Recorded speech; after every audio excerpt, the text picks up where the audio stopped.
Suzu didn't try to go into you and get big. She went to you and felt free to sing for the first time since her mother's death. Who, Belle? People who are harsh and critical will find a way to be harsh and critical about whatever or whoever is in front of them.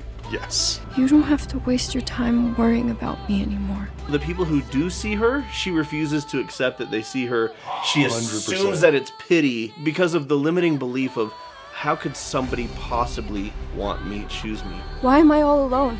People who lose someone, especially at an early age, are often afraid to connect because it's so painful and so traumatic to lose that they would rather be alone than to lose that connection. You reach them by being your true self. You may feel helpless for yourself, but empowered when it comes to looking out for others. Right. And then when you look out for others, it can help you to discover, oh, if I have this in me for them, maybe I have it in me for me.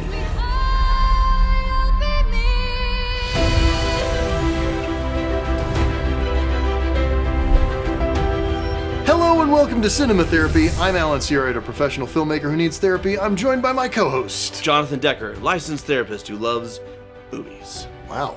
Yeah, I felt like going dramatic for that one. And you nailed it. Thank you. I'd like to have you react to a film. It's an animated film. It's kind of like Beauty and the Beast. It's got singing in it. Mm-hmm. It's also not in English. Belle.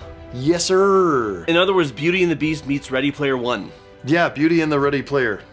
Ready and the Player Beast? I actually really enjoyed this film and its new spin on a classic tale because it goes deep into the world of virtual reality, online bullying, Yeah. and domestic abuse and a whole bunch of other things. Like, it's heavy. There's some heavy stuff in there. I really enjoyed the pretty scathing takedown of online culture that Yeah. was throughout the film. All A lot right. of fun. Let's do this. Okay. Where did she go? Where is she? Mommy! So her mom goes into the river to save a child, which the child is saved, but then her mother disappears. But then her mother disappears. And then we get giant anime tears and snot. Mommy! Where'd you go? Mommy! The river and the forest look so realistic In a very painterly way. in a very painterly way. Yeah. So she loses her mother at a young age because her mother saved another child, and she wrestles with the question of, why would my mom choose a stranger over me? Right. And of course, that's not what her mom did, and that's not what her mom was thinking. Her mom just saw somebody in need and jumped in to help. But, you know, this is the child's understanding. She feels abandoned by her mom. Doesn't mean she was. True. An argument could be made for all of the online commenters who, right after this, are all criticizing, like, why would she abandon her own kid? And there's, like, all the online commentary, which is really interesting that they choose to voice the online commentary. Like, it'll show a screen with a whole bunch of, like, text images and stuff. But then they have actual voices popping up with, like, this person's stupid. I don't know, I kind of like him. That's what happens when you try to be a hero. Speaking of the scathing takedown of online culture, people are mean and judgmental, and they hide behind their keyboards. When they get into you, this virtual universe, even more so, they can be whoever they want to be. They can release all of this repressed id and just let it fly, their anger, their lust, whatever it is. That's very much true of the real online world. People say things that they would never say person to person. And it begs the question, well, what's the real version of the person you're dealing with? You know, are we kind and polite and law-abiding because we don't want to be judged and we don't want to be punished? Or do we do those things because of our own internal compass? I've heard it said that you can tell the character of a person by how they spend their time when they are alone. To jump into the river like that? It was like she had a death wish. Trying to swim in a raging river is nothing like swimming in a pool. She died for a stranger's child and abandoned her own. I don't think I'll be bringing my family to play by the river anymore. That's what happens when you try to be a hero.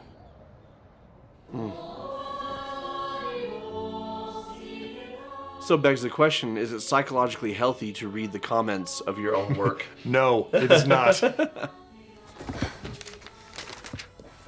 I don't think it's unhealthy. I think it's unhealthy Why did if... my mom choose to go into that river, leaving me behind? Why was a stranger's life more important than her life with me? Why am I all alone? Why? Why?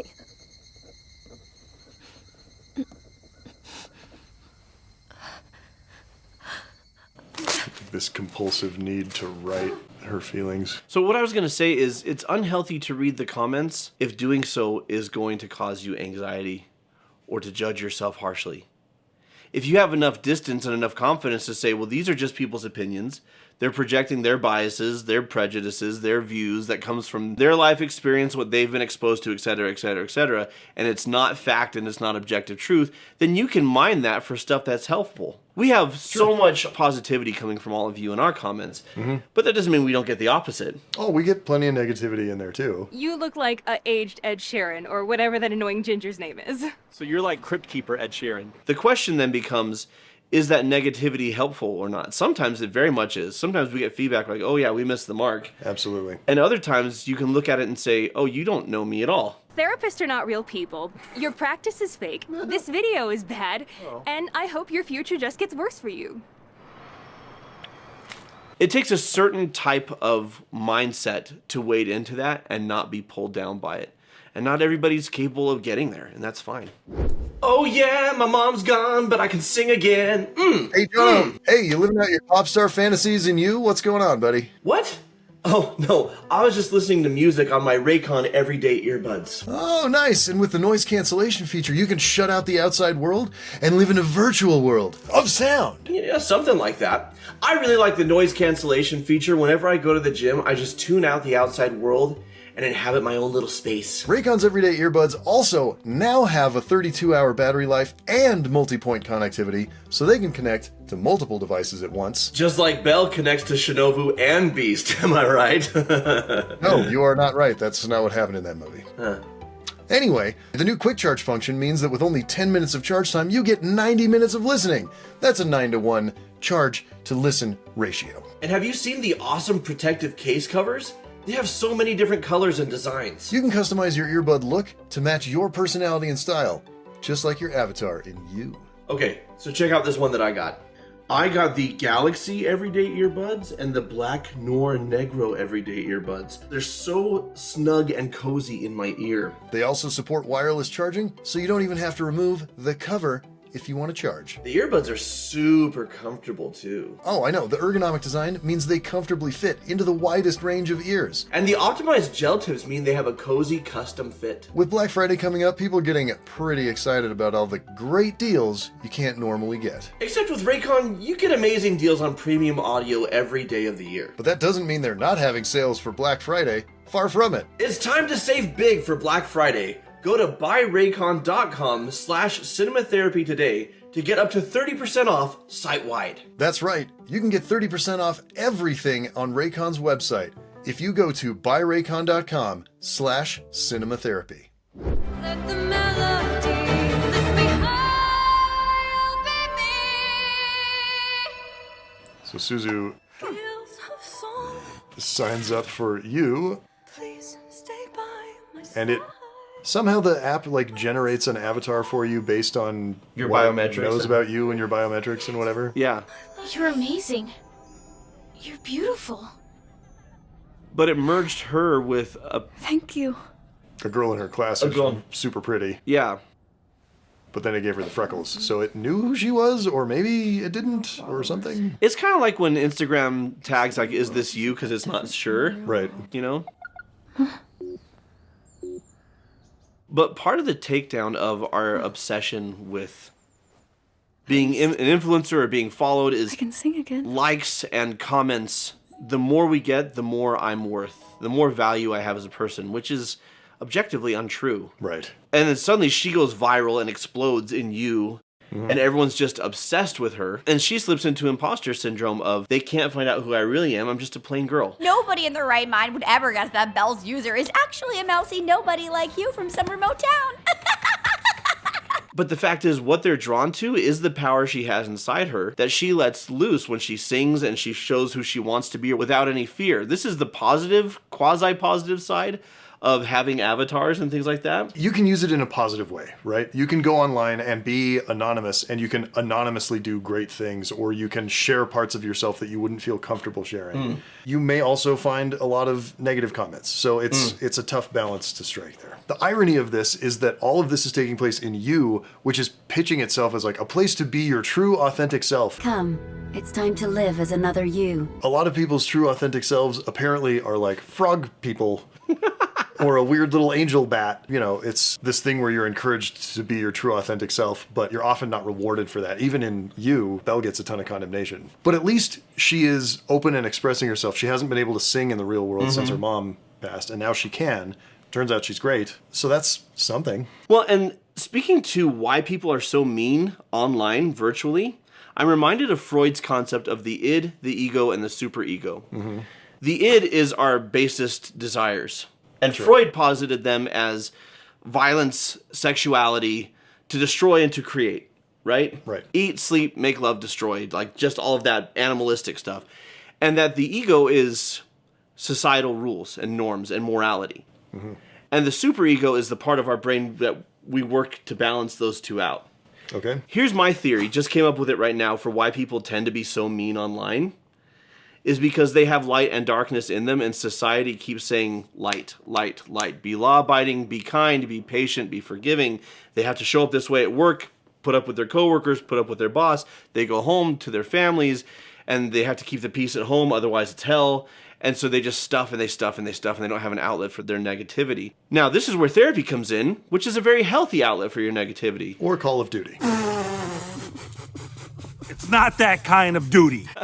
But what happens when you don't have an outlet for it? You go online, you create an avatar, and all of the ugliness that could come out in a healthy way through exercise or through venting or through therapy or through creating artistically just gets directed at celebrities, gets directed at public figures, gets directed at people that we don't know but we pass judgment, because we already have a place where we have to be good. With our avatars, we can be bad.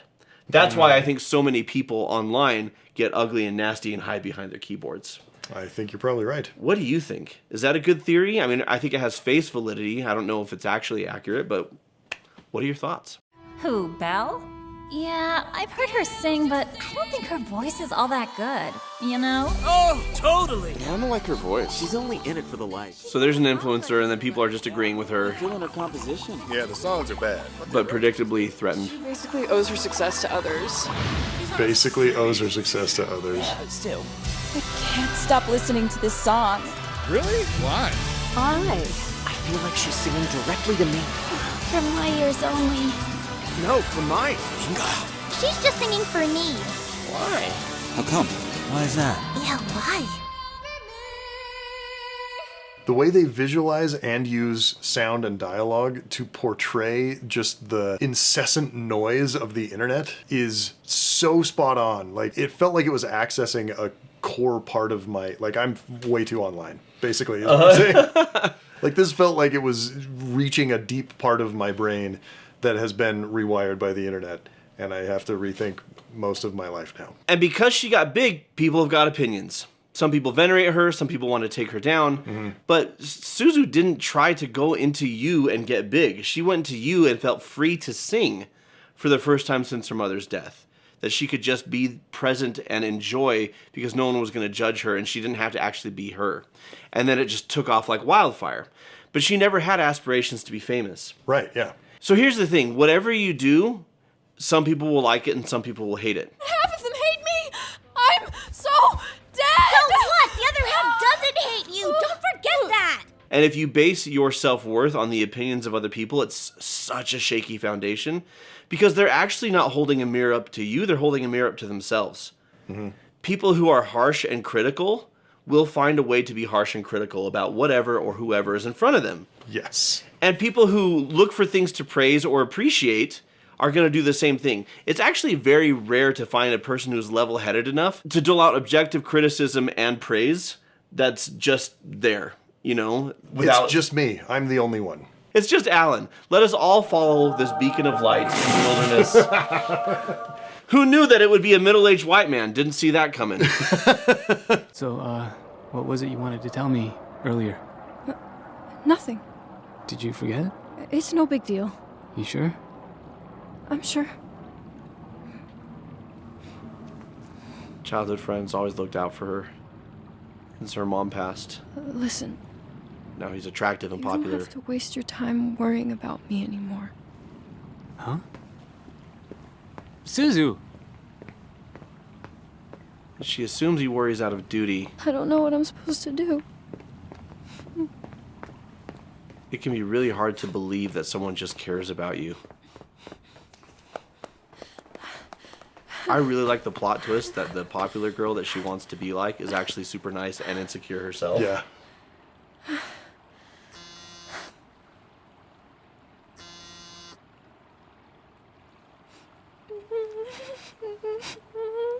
Suzu is painfully, I'm not able to diagnose this, but I would say like pathologically shy. Yeah. And I mean, clearly childhood trauma and the feeling of rejection. And so obviously a lot of that is just trying to avoid that happening again. I almost had a tough time connecting with the character because she is so far removed from clearly a guy who's very open emotionally. How do you help someone like that? Is it even possible, or is that completely an internal struggle? Oh, you go right for the root of it, which is their own limiting self-belief. Okay. And that's what stands out in this story. She's not especially bullied. No, not really. There are a few kids here and there who are snide or snarky. I mean, she's bullied online. In as the you, Belle she's bullied, persona. yeah. But she herself is mostly just not seen. They only reacted this way because you're such a gloomy wallflower. She's mostly just ignored. But then also the people who do see her, she refuses to accept that they see her. She 100%. assumes that it's pity because of the limiting belief of, how could somebody possibly want me, choose me? And this traces back to the loss of her mother, the belief that her mother chose a stranger over her. Right. Which, here's the thing, is illogical. And at a certain point in your journey, you're going to identify your limiting self-beliefs and see how illogical they are, but also not know how to undo them. Right. This is what therapy is for. Because of those deeply entrenched neural pathways. And so what I like to coach people through is an exercise where they release a belief and they accept a truth. I release the belief that nobody sees me.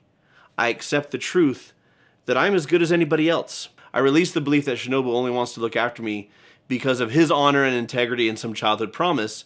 And I accept the truth that maybe he just cares about me as a person. And it would be okay to connect with him. People who lose someone, especially at an early age, are often afraid to connect because it's so painful and so traumatic to lose that they would rather be alone than to lose that connection. And that is why I think she's so painfully shy and so detached. Well, and maybe that's why in you, with the Belle persona, she can just set aside all those limiting beliefs because she can be a completely different person. Yeah. And I mean, we see that. She can't sing in real life, and she sings beautifully in you. And of course, the message is it was always inside of her. Of course, yeah. So then who's the beast? Unacceptable! Huh? Absolutely unacceptable! I refuse to forgive anybody who hurts me! I loved this character so much. That housewife I interviewed? Huh? Why are you a baby? It must be because I have such an innocent and pure heart. Oh, you wish. You think if you act all cutesy, then you can get anything you want. Shut up! This is emotional abuse! This is emotional abuse. Okay.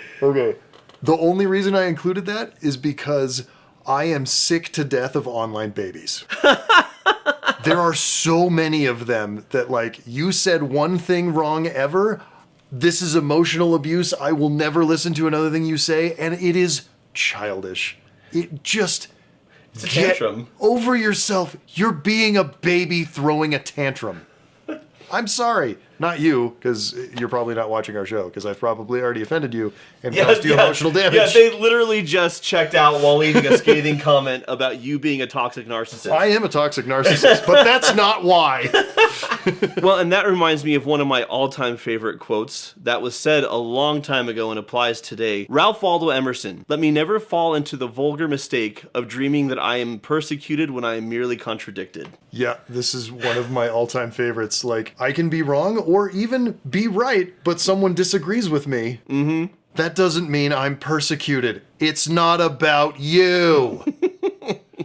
This is tough love from internet dads, is what this is. This is me being a cranky old man. That's all this actually is. Yeah, but this is tough love. This is cranky old man. You know what? I'll allow it. Just this once. It's necessary. I did a bad thing right. I'd love to see that elementary school you two went This to. is amazing. Let's do this This again. whole scene in one shot. So she's made friends with a pretty popular girl. You're here? Who's actually shy and nice and insecure. And canoeing guy, so these two have feelings for each other. I'm rooting for you. Who, me? Yes, you. You're great. I'm rooting for you. If she says she believes in me, then does that mean... Are you trying to tell me that you have a crush on me? No, wait. I was only kidding. It was a joke. It was a joke. She has a crush on you from the ankles up. What the hell are you wearing down there? Are those Crocs? Those are Crocs. Animated Crocs. Ugh.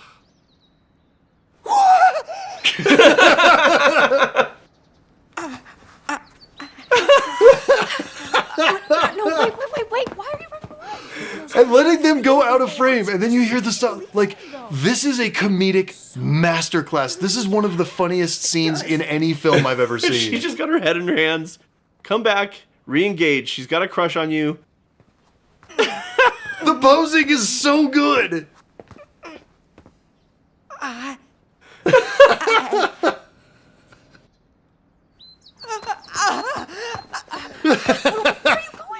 don't know what to say. In fairness, this does feel like high school. Oh, 100%. Like, they nailed the feeling of being a derpy guy in high school.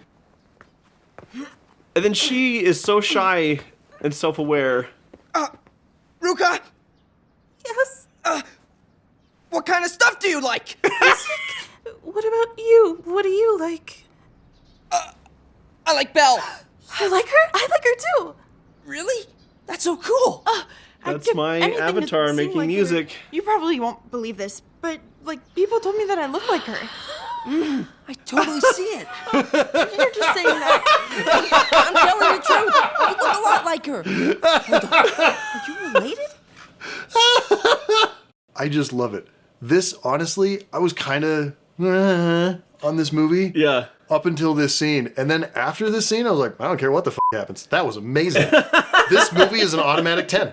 Well, the weird thing is, it's so unlike anything that happens before or after. They just made a decision, like they make this creative choice and then they just like really go with it. The strongest creative choice ever. So it's like, okay, we're going to sit on this shot for 3 minutes and you're just going to feel it.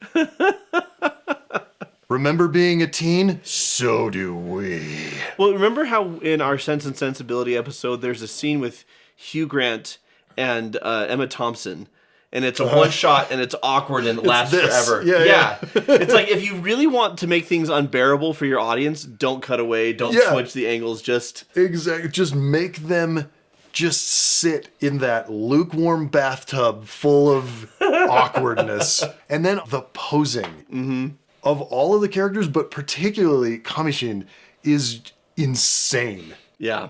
I mean, his mouth is opening the size of a planet, and then, like, his limbs are somehow 9 miles long and splayed out weird. Like, I want to find the animators and the director and the writer of this and buy them all the beers and just, like, tell me everything. And then Suzu, just the way she kind of, like, does a slow motion, super pale moonwalk. Well, she gets so pale and then, like, turns green. That's another thing, like, everybody's blushing, and then, like, Ruka, she turns bright pink and then slowly fades back down and then turns pink again and then comes, it's like,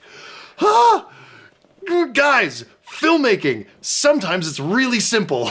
And for Suzu, this is an important moment in her journey because she has felt like, I'm the weird, awkward, loser, social outcast, and everybody else has got it figured out. Yeah. And then she has an outing with Ruka and realizes, oh, she's really sweet and kind of awkward too. Yeah. Suzu just witnessed the most awkward moment in the history of Japan. Nothing has ever been more awkward than this, and she got to witness it. And what brought them together? Her. She did. She did, but also it didn't even involve her. And she's like, oh, maybe this is a human thing and I'm actually okay. Yes. Because so much of what we feel and what we think is fine. It's the judgment we put on it that hurts us. So really quickly, there's some thematic stuff that we're not able to cover on YouTube because if we talked about it, we'd get demonetized. If you want to see it, you can join us on the Patreon. But here what we can say is that she uncovers two boys, one of whom is protecting the other from their father. Yes. And she wants to help. Did she? Hey, Kay. I wanna meet Belle. Do you think that was real? I don't know if I can completely trust her yet, but I...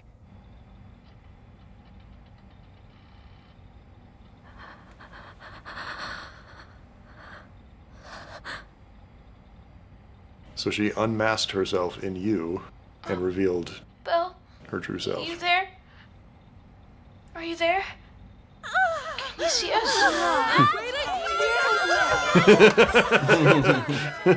Suzu, you reached them by being your true self. Shinobu?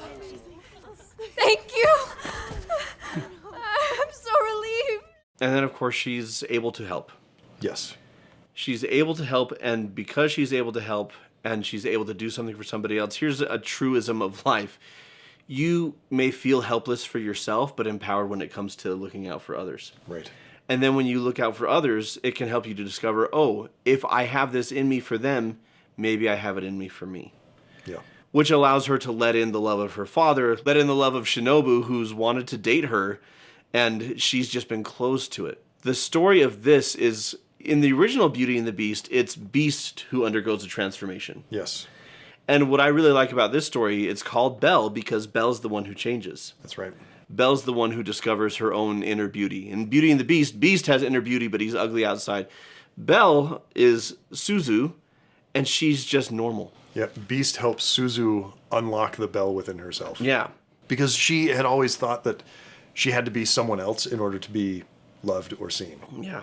And what was really true was that she had to be herself. And that's how we create loving relationships in our life. To be loved, you have to be seen. And to be seen, you have to reveal who you are. Yeah. And that's scary. And you face rejection. And it shows her getting rejected. She unmasks herself. And there are people who laugh at her. And there are people who say, you're not what I expected. And there are people who, again, hold a mirror up to their own ugliness and project it onto her. And by ugliness, I'm talking about inner ugliness, right? Right. But the people who see her for who she is and choose her, those are her people. And that's how it's done. It's a really cool twist on things. I'm a fan. It's fun. So until next time. Does cheering for me mean... Do you have a crush on me? What type of stuff do you like? And watch movies.